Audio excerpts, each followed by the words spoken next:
இன்னைக்கு நாம இந்த நாள் நிகழ்ச்சி மூலமா எந்த விஷயத்தை பத்தி தெரிஞ்சுக்க போறோம் அப்படின்னா, ஜூலை மாதம் 17ஆம் தேதியான இன்னைக்கு ஒவ்வொரு வருஷமும் சர்வதேச நீதிக்கான உலக நாளா நம்ம கடைபிடிச்சிட்டு இருக்கோம். இது பத்தின விரிவான விளக்கத்தை இந்த நாள் நிகழ்ச்சி மூலமா தெரிஞ்சுக்கலாம். சர்வதேச குற்றவியல் நீதிமன்றத்தின் செயல்பாட்டை ஆதரிப்பதற்கும், மனித குலத்திற்கு எதிரான குற்றங்கள், போர் குற்றங்கள் மற்றும் இனப்படுகொலைகளுக்கு எதிரான நீதியை உலகளவில் உறுதிப்படுத்துறதுக்காகவும் இந்த நாள் அர்ப்பணிக்கப்பட்டுள்ளது. 1998ஆம் ஆண்டு ஜூலை மாதம் 17ஆம் தேதி அன்னைக்கு சர்வதேச குற்றவியல் நீதிமன்றத்தை உருவாக்குவதற்கான ரோம் உடன்படிக்கை ஏற்றுக்கொள்ளப்பட்டது. இந்த உடன்படிக்கையின் அடிப்படையில் 2002ஆம் ஆண்டு ஜூலை மாதம் 1ஆம் தேதி முதல் நெதர்லாந்தின் தி ஹேக் நகரை தலைமை மையமாக கொண்டு சர்வதேச குற்றவியல் நீதிமன்றம் செயல்பட தொடங்கியிருக்கு. 2010ஆம் ஆண்டு உகாண்டாவில் நடைபெற்ற ரோம் உடன்படிக்கையின் மறு ஆய்வு மாநாட்டுல ஜூலை மாதம் 17ஆம் தேதியான இன்னைக்கு சர்வதேச நீதிக்கான உலக நாளாக கொண்டாட உலக நாடுகள் முடிவு செஞ்சிருக்காங்க. இந்த நாளோட முக்கிய நோக்கங்கள் என்னெல்லாம் அப்படின்னா, உலக அளவுல போர் குற்றங்கள் மற்றும் வன்முறைகளால பாதிக்கப்பட்ட மக்களுக்காக சர்வதேச அளவுல சட்டப்படியான நீதியை பெற்றுத்தரதான் இந்த நாளோட நோக்கமா இருக்கு. அது மட்டும் இல்லாம நாட்டின் அதிபராகவோ அல்லது உயர் பதவியில இருப்பவராகவோ இருந்தாலும் மனிதநேயமற்ற கொடுமைகளை செஞ்சா அவங்க சர்வதேச சட்டத்தின் முன் தண்டிக்கப்படுவாங்க அப்படிங்கறத உறுதி செய்யறதும் இந்த நாளோட நோக்கமா இருக்கு.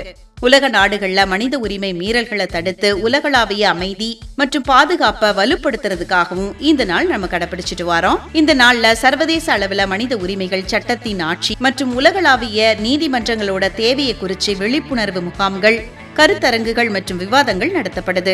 ஒவ்வொரு வருஷமும் ஜூலை 17ஆம் தேதியான இன்னைக்கு சர்வதேச நீதிக்கான உலக நாளா நாம ஏன் கடைபிடிச்சிட்டு இருக்கோம் அப்படிங்கிற விஷயத்த இந்த நாள் நிகழ்ச்சி மூலமா தெரிஞ்சுக்கிட்டதுல மிக்க மகிழ்ச்சி அடைகின்றோம்.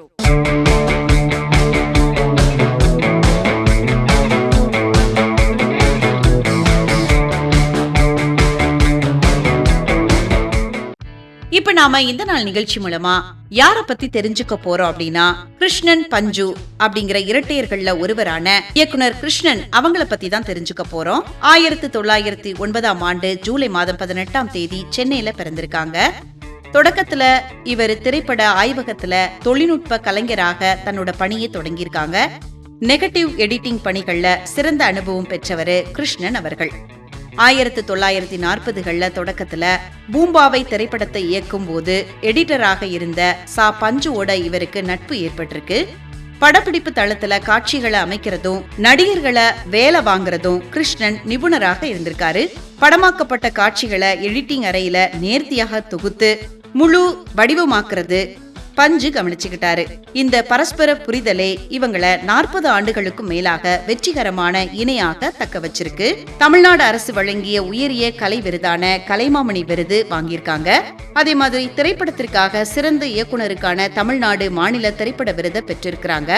அன்னை மற்றும் குழந்தையும் தெய்வமும் ஆகிய திரைப்படங்களுக்காக இவர்களது கூட்டணிக்கு தேசிய திரைப்பட விருதுகள் கிடைச்சிருக்கு. 1997ஆம் ஆண்டு ஜூலை மாதம் 15ஆம் தேதி அன்னைக்கு கிருஷ்ணன் அவர்கள் சென்னையில காலமாயிருக்கிறாங்க.